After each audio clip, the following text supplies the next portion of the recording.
Hi hello ನಮಸ್ಕಾರ, this is yours Karthik. So ಸ್ನೇಹಿತರೆ, ಶನಿವಾರ ಹಬ್ಬದ ಶುಭಾಶಯಗಳನ್ನ ಹೇಳ್ತಾ ನಿಮ್ಮ ಮುಂದೆ ಹಾಜರಾಗಿದ್ದೀನಿ ಎಂದಿನಂತೆ. ಸೊ ಸ್ನೇಹಿತರೆ, ಕೆಲವೊಂದು ದಿನಗಳಿಂದ ಅಥವಾ ದಿನನಿತ್ಯ ನಡೀತಾ ಇರೋದೇನು ಅಂತ ಅಂದರೆ, ಈ ಮೈತ್ರಿಲಿ ಗೊಂದಲ ಇದೆ, ಈ ಮೈತ್ರಿಲಿ ಹೊಂದಾಣಿಕೆ ಇಲ್ಲ ಜೆ ಡಿ ಎಸ್ಸು ಮತ್ತು ಬಿ ಜೆ ಪಿ. ಅಂದರೆ ಕೆಲವೊಂದು ಈ ಅವರೇಕಾಳನ್ನ ನಾವು ಸುಲಿದಾಗ ಕೆಲವೊಂದು ಹುಳುಗಳಿರ್ತವೆ. ಹಂಗೆ ಈ ನಾರಾಯಣಗೌಡ, ಈ ಯಡಿಯೂರಪ್ಪ, ಈ ವಿಜಯೇಂದ್ರ. ಸೊ ಒಂದು ಪಟ್ಟಿ ಮಾಡಿದ್ರೆ ಒಂದು 7ರಿಂದ 10 ಜನ ಈ ಒಂದು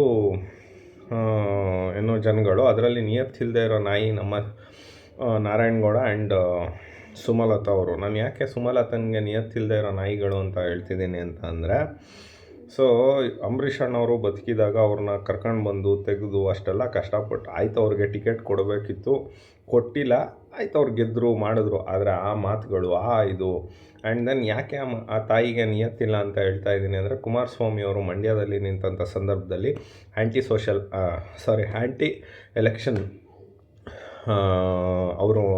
ಎಲೆಕ್ಷನ್ ಪಾರ್ಟಿ ಮಾಡಿದ್ದಾರೆ. ಸೊ ಅಂದರೆ ವಿರುದ್ಧವಾಗಿ ಮಾಡೋದು, ಕ್ಯಾಂಡಿಡೇಟ್ ಒಬ್ಬರು ಇದ್ದರೆ ಇನ್ನೊಬ್ಬರು ವಿರುದ್ಧವಾಗಿ ಮಾಡುತ್ತಿದ್ದೀನಿ. ಸೊ ಈ ಎರಡೂ ನಿಯತ್ತಿಲ್ಲದೆ ಇರೋ ನಾಯಿಗಳು. ಇನ್ನೊಂದು ಕಡೆ ಏನಾಗಿದೆ, ಒಕ್ಕಲಿಗರ ಓಟು ಕನ್ಸಾಲಿಡೇಟ್ ಆಗ್ತಿದ್ದಂಗೆ ಇನ್ನು ಮಿಕ್ಕಿದ ನಾಯಿಗಳಿದ್ದಾವೆ. ಚಲುವ ಒಂದು ಮಂಡ್ಯದ ನಾಯಿ ಆ್ಯಂಡ್ ಮದ್ದೂರು ನಾಯಿ ಆ್ಯಂಡ್ ದೆನ್ ಹಾರೋ ಅಕ್ಕಿ, ಅದೊಂಥರ ನಾಯಿ, ಚನ್ನಪಟ್ಟಣದ ನಾಯಿ. ಇವರೆಲ್ಲ ಒಟ್ಟಾಗಿ ಹೆಂಗಾರು ಹೊಡಿಬೇಕು ಒಕ್ಕಲಿಗರ ಓಟ್ನ, ಹೆಂಗಾರು ಮಾಡಿ ನಾವು ಕುಮಾರಸ್ವಾಮಿ ಅವ್ರನ್ನ ಕನ್ಸಾಲಿಡೇಟ್ ಆಗಿರೋ ಓಟ್ಗಳನ್ನ ನಾವು ಹೊಡಿಬೇಕು. ಆಮೇಲೆ ಯಾರು ಶ್ರೀರಂಗಪಟ್ಟಣದ ನಾಯಿ, ನಮ್ಮ ಸ್ವಾಮೀಜಿ ಅವ್ರ ಬಗ್ಗೆನೇ ಮಾತಾಡಿದಂಥ ಒಬ್ಬ ಅಯೋಗ್ಯ ನಾಯಿ, ನಿಯತ್ತಿಲ್ಲದೆ ಇರೋ ನಾಯಿ ಅದು. ಸೊ ಅದೊಂದು ಅವನ MLA ಅನ್ನೋದಕ್ಕೂ ನಮಗೆ ಅಸಹ್ಯ ಅನಿಸುತ್ತೆ. ಸೊ ಹಾಗಾಗಿ ಈ ಬಗ್ಗೆ ವಿಶೇಷವಾಗಿ ಬ್ರೀಫಾಗಿ ಚಿಕ್ಕದಾಗಿ ಚೊಕ್ಕದಾಗಿ ಹೇಳ್ತೀನಿ. ಸೊ ಸ್ನೇಹಿತರೆ, ಒಂದಂತೂ ನಿಜ, ಜೆ ಡಿ ಎಸ್ಸು ಮತ್ತು ಬಿ ಜೆ ಪಿ ಎರಡು ಪಕ್ಷದ್ದೂ ಸೆಂಟ್ರಲ್ ಅವರು ಹೊಂದಾಣಿಕೆ ಮಾಡಿದ್ದಾರೆ. And then they give free hand to Kumaraswamy. ನಾನು ಯಾಕೆ ಪದೇ ಹೇಳ್ತಾ ಇದ್ದೀನಿ ಅಂತ ಅಂದರೆ, ಹೋದ ಸಲ ಇದೇ ಯಡಿಯೂರಪ್ಪ, ಇದೇ ವಿಜಯೇಂದ್ರ ನಿಯತ್ತಿಲ್ಲದೆ ಇರೋ ಅಯೋಗ್ಯರು, ಸೊ ನಿಯತ್ತಿಲ್ಲದೆ ಇರೋ ಸಿದ್ದರಾಮಯ್ಯನ ಜೊತೆ ಸೇರ್ಕೊಂಡು ಬ್ಯಾಕ್ ಸ್ಟಬ್ ಮಾಡಿ ಇಡೀ ಬಿ ಜೆ ಪಿನ ಮುಳುಗಿಸಿದಂಥ ಒಬ್ಬ ನಿಯತ್ತಿಲ್ಲದೆ ಇರೋ ನಾಯಿಗಳು ಅವೆರಡು. ಇಲ್ಲಿ ಕಾಂಗ್ರೆಸ್ಗೆ ಇವರು ಬ್ಯಾಕ್ ಸ್ಟಬ್ ಮಾಡ್ಕೊಂಡು ಒಕ್ಕಲಿಗರ ವೋಟ್ನ ತಗೊಂಡು ಒಕ್ಕಲಿಗರಿಗೆ ಮೋಸ ಮಾಡಿದಂಥ ನಿಯತ್ತಿಲ್ಲದೆ ಇರೋವಂಥ ಒಬ್ಬ ಸಿದ್ದರಾಮಯ್ಯ. ಸೊ ಇವರೆಲ್ಲ ಸೇರ್ಕೊಂಡು ಏನೇನೋ ಮಾಡಿದ್ರು, ಆಯಿತು. ಅದಾದಮೇಲೆ ಲೋಕಸಭೆ ಎಲೆಕ್ಷನ್ ಬಂತು. ಅವಾಗ ಕುಮಾರಸ್ವಾಮಿ ಅವರನ್ನೇ ಹೋಗಿ ಮೈತ್ರಿ ಮಾಡಿ ಪ್ರತಿಯೊಬ್ಬರು ಮನೆಗೂ ನಾಯಿ ಥರ ಹೊಲ್ದು ಮಾಡ್ಕೊಂಡು ಹೆಂಗೋ 3 ಸೀಟ್ ತಗೊಂಡು ಇವತ್ತು ಒಂದು ಉನ್ನತವಾದ ಸ್ಥಾನಕ್ಕೆ ಏರಿ ತುಂಬ ಚೆನ್ನಾಗಿ ಸಂಬಂಧಗಳನ್ನ ಇಟ್ಕೊಂಡಿದ್ದಾರೆ. ಈ ನಡುವೆ ಯಡಿಯೂರಪ್ಪ ಮತ್ತು ವಿಜಯೇಂದ್ರನಿಗೇನು ಅಂತ ಅಂದರೆ, ನಮಗೆ ಬೆಲೆ ಕೊಡ್ತಾ ಇಲ್ಲ, ನಮ್ಮನ್ನ ಸೈಡ್ಲೈನ್ ಮಾಡ್ತಿದ್ದಾರೆ. ಹೌದು, ಏನಕ್ಕೆ ಬೆಲೆ ಕೊಡಬೇಕು, ಏನಕ್ಕೆ ಸೈಡ್ಲೈನ್ ಮಾಡಬೇಕು ವಿಜಯೇಂದ್ರನಾಗಲಿ ಯಡಿಯೂರಪ್ಪನಾಗಲಿ ಅಂತ ಅಂದರೆ, ಇವರು ಮಾಡಿರೋ ಅಂಥ ಅಯೋಗ್ಯ ಕರ್ಮಕಾಂಡಗಳಿಗೆ ಇವತ್ತು ಬಿ ಜೆ ಪಿ ಹೈಕಮಾಂಡ್ ಉತ್ತರ ಕೊಡ್ತಾ ಇದೆ. ಎಂತೆಂಥ ನಿಯತ್ತಾಗಿ ಅವ್ರು ಇದ್ದಾರೆ ರೀ. ಒಂದು ಅಶ್ವಥ್ ನಾರಾಯಣ, ಮಲ್ಲೇಶ್ವರಂ, ಸುನಿಲ್ ಕುಮಾರ್ ಕಾರ್ಕಳ, ಅಶೋಕ, ಚಲವಾದಿ ನಾರಾಯಣ ಸ್ವಾಮಿ. ನೋಡಿ, ಚಲವಾದಿ ನಾರಾಯಣ ಸ್ವಾಮಿ ಕಾಂಗ್ರೆಸ್ಸಿಂದ ಬಂದರು, ಆದರೂ ಅವ್ರನ್ನ MLC ಮಾಡಿ ವಿರೋಧ ಪಕ್ಷದ ನಾಯಕನ ಮಾಡಿದ್ರು ಅಲ್ವಾ. ಸೊ ಇದು ಅಂದರೆ ನೀವು ಎಲ್ಲಿ ಹೋಗಿ ಪ್ರಾಂಪ್ಟ್ ಆಗಿರ್ತೀರ ಅಲ್ಲಿ. ಸೊ ಹೀಗಾಗಿ ಇದು ಇನ್ನೊಂದು ನಾಯಿ ಇದೆ ಒಂದು ಹಾಸನಲ್ಲಿ. ಅದು ಒಂಥರ ಅದು ಹುಚ್ಚು ನಾಯಿ ಅನ್ನೋಕ್ಕೂ ಆಗಲ್ಲ, ಸೀಳ್ ನಾಯಿ ಅನ್ನೋಕ್ಕೂ ಆಗಲ್ಲ, ಮೆಂಟಲ್ ನಾಯಿ ಅನ್ನೋಕ್ಕೂ ಆಗಲ್ಲ, ಅಥವಾ ಕಜ್ಜಿ ನಾಯಿ ಅನ್ನೋಕ್ಕೂ ಆಗಲ್ಲ, ಬೊಗಳುತ್ತಾ ಇರ್ತದೆ.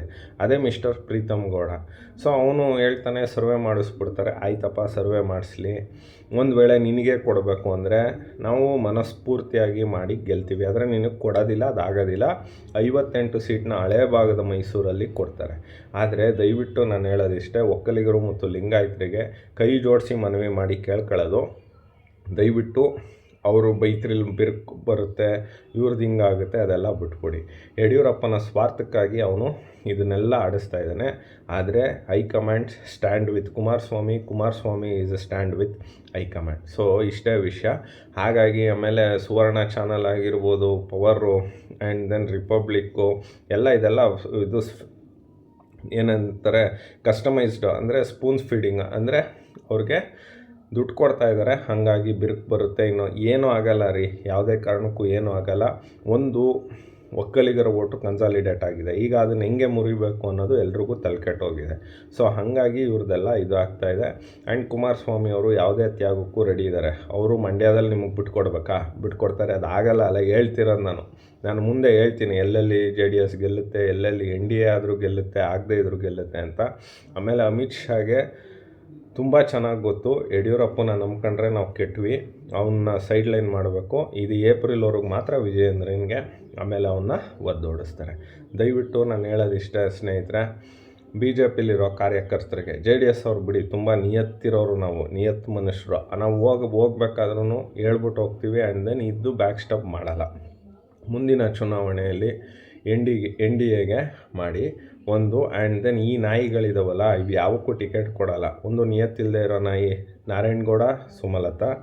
ಇನ್ನೊಂದು ಹುಚ್ಚ ನಾಯಿನೂ ಅಲ್ಲ, ಕಜ್ಜಿ ನಾಯಿನೂ ಅಲ್ಲ, ಪ್ರೀತಮ್ ಗೌಡ. ಸೊ ಇವ್ರು 3 ಜನ ಒಟ ಅನ್ನೋದಕ್ಕೆ ಏನೋ ಅಲ್ಲೋಲ ಕಲ್ಲೋಲ ಆಗುತ್ತೆ, ಇನ್ನೊಂದಾಗುತ್ತೆ. ಇದೆಲ್ಲ ಯಾವುದೇ ಕಾರಣಕ್ಕೂ ಇಲ್ಲ. ಈ ಉದಾಹರಣೆಗೆ ಮಸಾಲ ಜಯರಾಮ್ ಕೂಡ ಹೊಂದ್ಕೊಂಡು ಹೋಗ್ತಾ ಇದ್ದಾರೆ. ಕುಣಿಗಲಲ್ಲಿ ನಿಮ್ಗೆ ಯಾರಿಗೆ ಬೇಕಾದ್ರೆ ಟಿಕೆಟ್ ಕೊಡಿ, ದಾಸೇಗೌಡರ ಕುಟುಂಬಕ್ಕೆ ಟಿಕೆಟ್ ಕೊಡಿ ಅಂತ ಅವನ ಮಗ ಆಗಿರ್ಬೋದು, ಅವ್ರ ಅಪ್ಪ, ಚಿಕ್ಕಪ್ಪ ಎಲ್ಲರೂ ಹೊಂದ್ಕೊಂಡು ಹೋಗ್ತಾ ಇದ್ದಾರೆ. ಸೊ ಆಮೇಲೆ ಬೆಂಗಳೂರು ಗ್ರಾಮಾಂತರ ಎಲ್ಲ ಕಡೆ ಲೈನ್ ಕ್ಲಿಯರ್ ಇದೆ. HD ಕೋಟೆಯಲ್ಲಿ ನಮ್ಮ ಕಾರ್ಯಕರ್ತರು ಹೊಂದಿರ್ಬೋದು, ಮಾಡಿರ್ಬೋದು, ಅದು ಲೈನ್ ಕ್ಲಿಯರ್ ಆಗುತ್ತೆ. ಸೊ ಹಾಗಾಗಿ ದಯವಿಟ್ಟು ಕಾರ್ಯಕರ್ತರು ತಲೆ ಕೆಡಿಸ್ಕೊಬಿಡಿ. ಯಾರೇ ಕ್ಯಾಂಡಿಡೇಟ್ ಆಗಲಿ NDA ಅಭ್ಯರ್ಥಿಗೆ ಮತ ಮಾಡಿ ಅಂತ ಹೇಳ್ತಾ, ಈ ಕಾಂಗ್ರೆಸ್ ಸರ್ಕಾರ, ಅನಿಷ್ಟ ಕಾಂಗ್ರೆಸ್ ಸರ್ಕಾರ, ನಿಯತ್ತಿಲ್ಲದೆ ಇರೋ ಸಿದ್ದರಾಮಯ್ಯ, ಯಡಿಯೂರಪ್ಪ, ವಿಜಯೇಂದ್ರನ ಒದ್ದೋಡಿಸಿ ಒಂದು ಒಳ್ಳೆಯ ಸರ್ಕಾರ ಕುಮಾರಸ್ವಾಮಿ ನೇತೃತ್ವದಲ್ಲೇ ಬರುತ್ತೋ, ವಿಜಯೇಂದ್ರನ ನೇತೃತ್ವದಲ್ಲೇ ಬರುತ್ತೋ, ಅಥವಾ ಇವರಿಬ್ಬರು ಅಲ್ಲದೆ ಇನ್ಯಾರ ನೇತೃತ್ವದಲ್ಲಿ ಬರುತ್ತೋ, ಯಾರ ನೇತೃತ್ವದಲ್ಲಾರ ಬರಲಿ, ಕರ್ನಾಟಕ ಜನತೆಗೆ ನೆಮ್ಮದಿ ಇರಲಿ ಅಂತ ಹೇಳ್ತಾ, ನಾನು ಈ ಹೊತ್ತಿನ ಇದು ಏನೋ ಮೈತ್ರಿಲಿ ಬಿರುಕು, ಇನ್ನೊಂದು ಕಡ್ದು ಕಟ್ಟೆ ಹಾಕ್ತಾರೆ, ಇದೆಲ್ಲ ಯಾವುದು ಮೈತ್ರಿಲಿ ಬಿರುಕಿಲ್ಲ, ಏನೂ ಇಲ್ಲ. ಸೊ ಎಲ್ಲವೂ ಕುಮಾರಸ್ವಾಮಿ ಅವರ ಒಂದು ಮೇಲೆ ನಿಂತಿದೆ. ಆ್ಯಂಡ್ ದೆನ್ ಕುಮಾರಸ್ವಾಮಿ ಅವ್ರನ್ನ ಹೈಕಮಾಂಡ್ ಅವರು ಅಷ್ಟರ ಮಟ್ಟಿಗೆ ವಿಶ್ವಾಸಕ್ಕೆ ತಗೊಂಡಿರೋದೆ ಯಡಿಯೂರಪ್ಪನ ಒಂದು ಅಸಮಾಧಾನಕ್ಕೆ ಕಾರಣ ಆಗಿದೆ ಅಂತ ಹೇಳ್ತಾ. ಸೊ ಸ್ನೇಹಿತರೆ, ಇನ್ನೊಂದು ಇದಾದ ನಂತರದಲ್ಲಿ ಏನು ಅಂದರೆ, ಇದು ಯಾವುದೋ ವಿಧಾನ ಪರಿಷತ್ ಸೀಟು ಬಂತು, ಯಾವುದು ಗ್ರಾಜ್ಯುಯೇಟ್ ಕಾನ್ಸ್ಟಿಟ್ಯೂನ್ಸಿ. ಅದರಲ್ಲಿ ಬೆಂಗಳೂರು ನಮಗೆ ಬಿಟ್ಕೊಡ್ತೀವಿ, ಮಿಕ್ಕಿದ್ನೆ ಆಯಿತು, ನಾವು ಸ್ಪರ್ಧೆ ಮಾಡೋಣ, ಯಾವನಾರ ಒಬ್ಬ ಬಂದು ಹೇಳಿ. ಅದಕ್ಕೆ ಕುಮಾರಸ್ವಾಮಿ ಅವರು ಬೇಡಪ್ಪ, ಅದನ್ನು ನೀವೇ ತಗೊಳ್ಳಿ ಅಂತ ಅಂದರು. ಆಮೇಲೆ ಯಡಿಯೂರಪ್ಪ ಎಂಥ ಅಯೋಗ್ಯ ಅಂತ ಅಂದರೆ, ಎಂಥ ಒಬ್ಬ ನಮಕರಂ ಅಂತ ಅಂದರೆ, ಅವನಿದ್ದಾಗ ಒಕ್ಕಲಿಗರು ಅವನಿಗೆ ನೆನಪಿಗೆ ಬರಲಿಲ್ಲ. ಈಗ ಪಾಪ ಸದಾನಂದ ಗೌಡನ ಮಾಡಬೇಕಿತ್ತು, ದೇವೇಗೌಡರನ್ನ ಯಾಕೆ ಕಳಿಸ್ಬೇಕು ಅಂತ ಮಾತಾಡ್ತಾನೆ. ಸೊ ಇದರಲ್ಲೇ ಅರ್ಥ ಮಾಡ್ಕೊಳ್ಳಿ, ಯಡಿಯೂರಪ್ಪ ಒಬ್ಬ ಅಯೋಗ್ಯ, ಒಂಥರ ಅಸಹ್ಯ ಮನಸ್ಥಿತಿ ಉಳ್ಳಂಥ ಒಬ್ಬ ಈಡಿಯಟ್ ಅಂತಲೇ ಅನ್ಬೋದು. ಅದ್ರ ತಕ್ಕನಾಗಿ ವಿಜಯೇಂದ್ರ. ಸೊ ಹಾಗಾಗಿ ನಾನು ಹೇಳೋದಿಷ್ಟೇ, ಯಾರು ಏನಾರ ಮಾಡ್ಕೊಳ್ರಿ, ಯಾವ ಮಟ್ಟದವರು ಏನಾರ ಹೇಳ್ಕೊಳ್ಳಿ, ನೀವು ದಯವಿಟ್ಟು NDA ಅಭ್ಯರ್ಥಿಗೆ ಮತ ಹಾಕಿ ಈ ರಾಜ್ಯನ ಕಾಪಾಡ್ಕೊಳ್ಳೋಣ ಅಂತ ಹೇಳ್ತಾ. So as usual, it's yours Karthik. ನಮಸ್ಕಾರ.